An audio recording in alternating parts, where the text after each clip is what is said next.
fakir öğrenciler yararına düzenlemiş olduğumuz kermesimiz bugün başlayıp cumartesi ve pazar günü devam etmektedir. İnşallah hayırlara vesile olması hedeflenmiştir. Kermesimizde gıda, giyim, çeyiz, ev yemekleri, kebap türlerimiz ve ayakkabı çeşitlerimiz mevcuttur.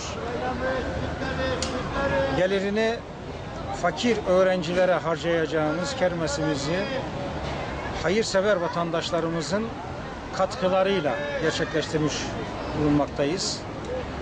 Ve hayırsever vatandaşlarımızın katkılarından elde edeceğimiz kermesimizin gelirini de yine fakir ve muhtaç öğrencilerimizin ihtiyaçlarına binaen harcamayı hedefliyoruz.